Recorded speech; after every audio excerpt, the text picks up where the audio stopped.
Hello everyone, I am Jaya, CA Finance, and in this video I am going to talk on 100 strategies for the Business Economics CA Foundation Jan 26 exam.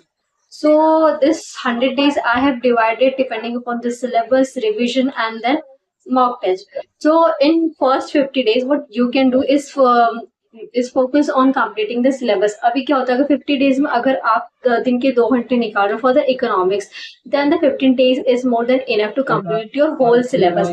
अभी आप syllabus complete करते हुए दो चीजों पे ध्यान दे सकते हो. फर्स्टली वेटेज वाइज जाना है. लाइक जिस चैप्टर के कम वेटेज है उसको आप जल्दी कंप्लीट कर लो, क्योंकि वो लेंथ में छोटा रहता है. सो अगर आप उसको पहले कंप्लीट कर रहे हो तो आपके ज्यादा मैक्सिमम मार्क्स कवर रहते हैं. गो for the lengthy chapters. And secondly अब जब अभी आप सिलेबस कंप्लीट कर रहे हो देन प्रिपेयर नोट्स और what ever for the concept. Like कोई कोई कॉन्सेप्ट होता है जो टफ होता है. सो अगर आप फ्लैश कार्ड्स या फिर स्टिकी नोट से पढ़ाई कर रहे हो तो वो बाद में आपको इफेक्टिवली रिविजन करने के लिए हेल्प करता है. तो 50 डेज आप ऐसे यूज कर सकते हो. अभी नेक्स्ट 50 डेज में क्या कर सकते हो, you can divide this for the revision and then for mock test. अभी जो फर्स्ट 50 डेज के बाद जो 30 डेज आएगा उसमें आप क्या कर सकते हो, डेली रिविजन में आपको करना क्या है. अभी आपका सिलेबस कंप्लीट हो गया then you just have to read the whole module daily. जितना हो सकता है मॉड्यूल को रीड करो, because as you all know कि अभी एमसीक्यूज पेपर ये अपना ऑब्जेक्टिव रहता है, उसमें एमसीक्यूज रहता है. So what ICI is doing is अभी आईसीआई उसको इजी तो नहीं बनाएगा. ICI can ask the questions from the module only. अभी आप क्या करते हो, नोट्स प्रिपेयर करते हो. अभी नोट्स में क्या होता है, शॉर्ट तरीके से आप उसको रिवाइज करते हो, बट मॉड्यूल में रीड करोगे, मॉड्यूल में डिटेल रहता है तो आपको एक क्या हो जाता है कि दिमाग में सेट हो जाता है कि इधर पे क्या लिखा है. पूरा मॉड्यूल रीड करोगे पूरे 30 डेज तो पूरा दिमाग में मॉड्यूल छप जाएगा. तो कहीं से भी क्वेश्चन आएंगे, अगर ऑप्शन ये रहेंगे तो आपको क्लिक होगा कि ये आंसर ये रहता है. अभी आप क्या करते हो कि नोट से रिविजन करते हो. नोट्स में क्या होता है, शॉर्ट तरीके से होता है, वो डिटेल में नहीं रहता है. तो आपको कॉन्सेप्ट तो पता रहते हैं बट एमसीक्यू के टाइम पे वो हेल्प नहीं होता है. तो अगर prefer the ICI module only. उसके शॉर्ट नोट्स बना के कुछ मतलब नहीं है, क्योंकि आईसीआई कहीं से भी क्वेश्चंस कर रहे हैं. अभी इसमें क्या कर सकते हो, प्रैक्टिस में एमसीक्यूज प्रैक्टिस कर सकते हो, एमटीपीज, आरटीपीज. इवन हमारे आईसीआई की जो वेबसाइट है उस पे मॉडल क्वेश्चंस करके भी कुछ है तो आप उन पे भी फोकस कर सकते हो. ऐसे बहुत सारे जितने हो सकते हैं इस रिविजन के 30 डेज में, जितने एमसीक्यूज आपसे सॉल्व हो सकते हैं उतने एमसीक्यूज सॉल्व करने की कोशिश करो.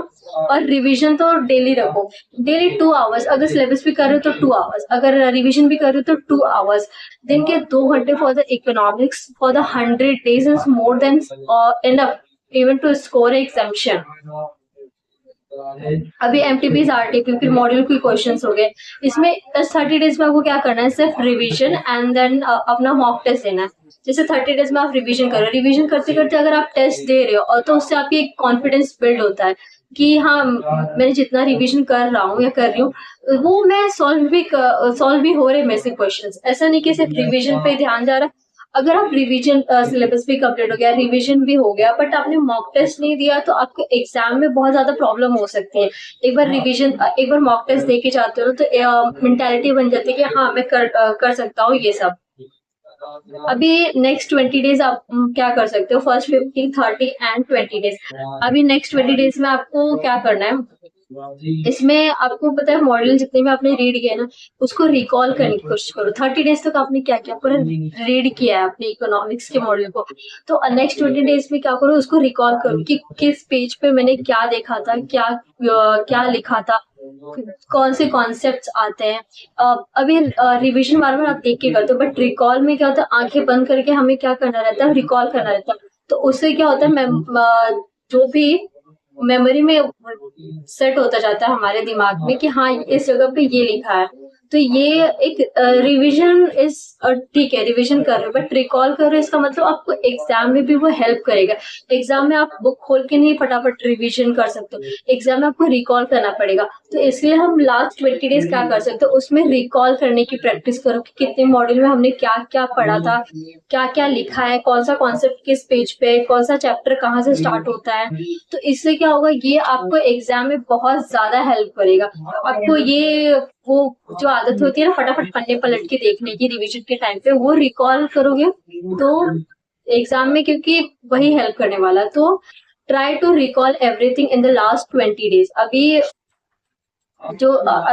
Let's focus on seven thing में आपको क्या मैंने उसमें लिखा है कि पहले तो आपको कॉन्सेप्ट क्लैरिटी रहनी चाहिए। अगर सिलेबस कंप्लीट भी करो तो सिर्फ कंप्लीट करने के पीछे मत जाओ, पहले कॉन्सेप्ट क्लियर करो। वो कह रहा है वो बुक में क्या लिखा है, कॉन्सेप्ट क्या, अगर कॉन्सेप्ट क्लियर नहीं होगा तो समझ में नहीं आएगा। फिर एमसीक्यूज कैसे भी आए, कितना भी घुमाता, एक ट्विस्ट कर दिया क्वेश्चन को एमसीक्यू, तो you won't be able to solve that. So focus on concept clarity. Then after अगर आपकी सिलेबस कंप्लीट हो जा रहा है then go for the practice of MCQ. Syllabus complete करके मतलब नहीं, अगर आपने एमसीक्यूज प्रैक्टिस नहीं की है तो एक बार एमसीक्यूज प्रैक्टिस करें, you got a confidence. Then if possible go for the weekly test. अगर वीकली टेस्ट हो रहा है, अगर मतलब हम जो 30 days के प्लान बना रहे हैं उसमें क्या करो, रिवीजन और वीकली टेस्ट दे दो। मतलब इससे आपके 4 वीकली टेस्ट हो जाएंगे और उसके बाद 2 मॉक टेस्ट दे दो, फुल 100 मार्क के मॉक टेस्ट दे दो। It is more than enough to score a examination in economics. बहुत ज्यादा हो जाएगा वो फिर। Then you got a confidence, you will be able to solve the MCQ with the exam. अभी क्या करो, make a note of a week topics. हाँ, इसमें क्या करो आप, जो अभी आप सिलेबस कंप्लीट कर रहे हो ना, कहाँ कहाँ पे आप अटक रहे हो ना, उसकी ना एक अलग बुक बना लो। या फिर अगर स्टिकी नोट से भी हो सकता है तो स्टिकी नोट्स भी चलेगा। बट जहाँ पे भी आप अटक रहे, जो भी वीक टॉपिक आ रहा है आपको, उसको हाईलाइट करके रखो, उसको कहीं अलग से लिख के रखो, ताकि वो एग्जाम के टाइम पे उस पर ज्यादा फोकस कर सको। क्योंकि अगर एक बार वीक टॉपिक चला गया ना आपके दिमाग से, तो वो अगर वो एग्जाम में आएगा तो प्रॉब्लम देगा। तो एक बार उनको अच्छे से मार्क करके रखा करो और फिर लास्ट की जो 20 days है उन पे उसको रिवाइज करना है, वीक टॉपिक्स जो रहेगा। And also before starting a new chapter, अभी जो फर्स्ट 50 days है उसमें अगर आप सिलेबस कंप्लीट कर रहे हो तो नए चैप्टर से जाने से पहले आपको पुराना वाला रिवाइज करना है। जितने भी ऐसे ऐसे करके आप जितने भी चैप्टर स्टार्ट करो उसके पहले पिछला वाला चैप्टर एक बार रिवाइज कर लो। Don't go for the next chapter. And then ज्यादा और so in this 100 days, make the best of it and the maximum output for the exam. So following this strategy, you can very well score examination in the economics. Just अगर आपको कोई planner चाहिए, 100 days planner, just contact to any of our first attempt team, you will get it. अगर economics के लिए भी आपको नहीं समझ रहा है कैसे prepare करें, how to plan the day, how to plan the revision or mock test, just contact any of our team, you will get it.